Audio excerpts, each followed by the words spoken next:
नहीं गए ना, लेकिन फिर भी देखो भगवान को फिक्र है। क्यों?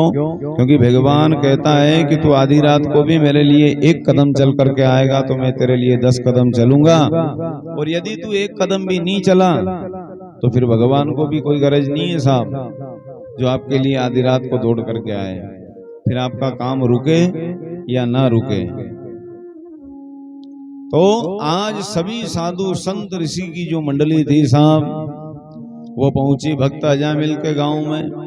अब गांव के अंदर पहुंचती है तो देखो बहुत सारे जो भगवान के भगत होते हैं वो तो भगवान की कथा में आकर के बैठ जाते हैं, और बहुत सारे गांव के अंदर अधर्मी लोग भी होते हैं, जिन लोगों के अंदर कलयुग का वास भी होता है।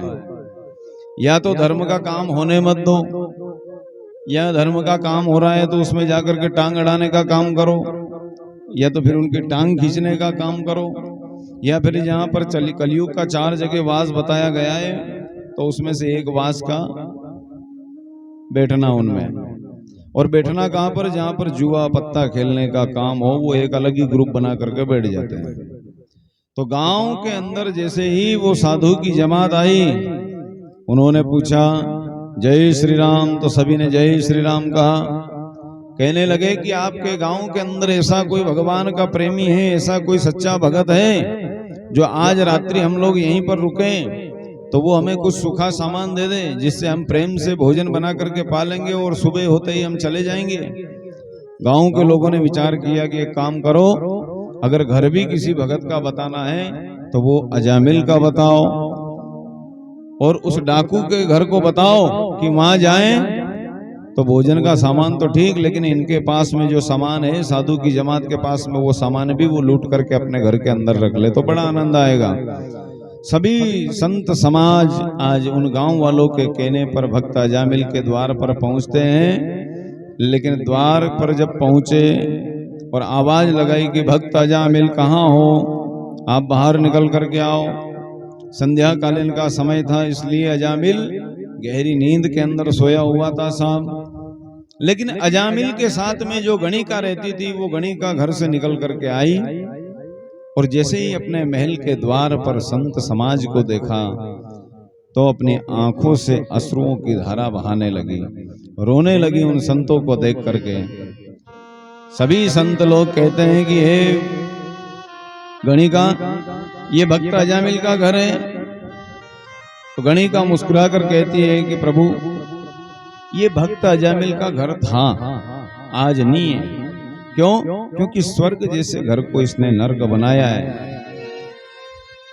इसके साथ में इसकी सुंदर सी पत्नी रहती थी, एक सुंदर सा बेटा था, ये भगवान का पूजा पाठ करता था, और मैं तो एक गणिका हूं।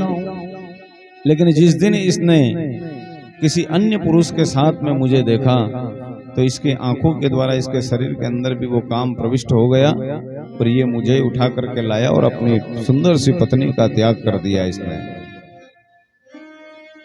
गणिका रोने लगी और कहने लगी कि प्रभु क्षमा करो, ये भक्त का घर नहीं, ये डाकू अजामिल का घर है। आप आए सही जगह हो, लेकिन बताओ मैं आपकी क्या सेवा कर सकते हो। और संत ने विचार किया कि देखो, ये भगवान का भगत था, कर्म से और जन्म से ब्राह्मण था, आज दुष्ट दुराचारी के संग करने से ये डाकू बन गया, और इसके घर पे यदि हम लोग आए हैं तो क्यों नहीं इसका भी उद्धार किया जाए। और ध्यान देना, ये कथा किस लिए बता रहा हूं आप लोगों को, कि व्यक्ति जब पूरा जीवन पाप कर्म करता है, ध्यान देना, और पाप कर्म ऐसा नहीं है कि सिर्फ जानकर ही करोगे तो उसका दोष लगेगा। अनेक प्रकार से पाप कर्म होते हैं। मन से हमने दूसरे व्यक्ति के बारे में गलत सोचा तो उसका भी आपको दोष लगेगा।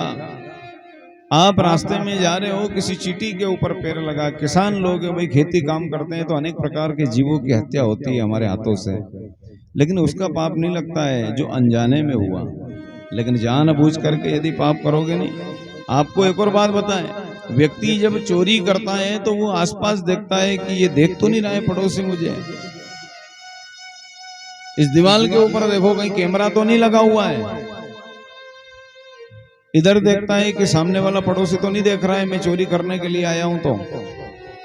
लेकिन ऊपर देखता है क्या कि जिसने मुझे भेजा है वो हमेशा हमेशा के लिए कैमरे लगा करके बैठा है ऊपर से। वहां देखता है क्या चोरी करने वाला व्यक्ति? ऊपर कभी नहीं देखता है साहब। लेकिन भगवान कहते हैं कि देख रे, तू वचन दे करके गया था कि मैं नीचे जाकर के भजन करूंगा और तू फिर भी चोरी अन्याय डकैती का काम कर रहा है। शर्म नहीं आती तुझे? ये इतनी सुंदर सी काया दी 84 लाख योनियों के बाद में। अरे मनुष्य को तो सिर्फ 25 वर्ष की आयु मिली थी, 75 वर्ष की आयु तो अन्य जीवों ने अपनी उम्र के अंदर से काट करके फिर मनुष्य को दी। तब जाकर के ये मनुष्य धीरे धीरे धीरे करके 100 वर्ष की आयु में परिवर्तन हुआ। अन्यथा मनुष्य की सिर्फ 25 वर्ष की उम्र बताई गई है।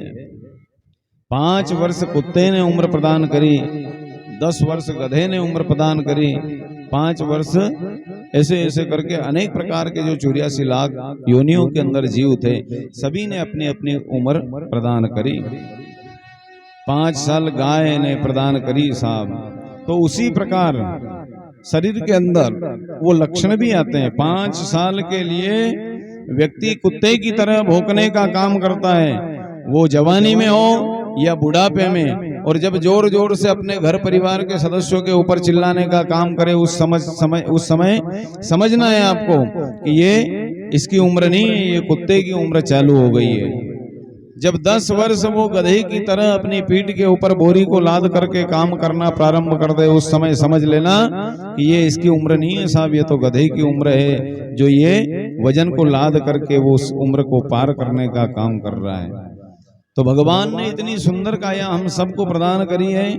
तो अंत समय पूरा जीवन पाप कर्म में व्यतीत हो जाए, लेकिन अंत समय सिर्फ गोविंद का नाम अपने मुख से निकाल लेना आप लोग, तो भी वो भव से तारने का काम करेगा आपको। बोल सच्चिदानंद भगवान की जय। अब वो गणिका कहने लगी कि ये डाकू अजामिल का घर है और ये चोरी डकैती का काम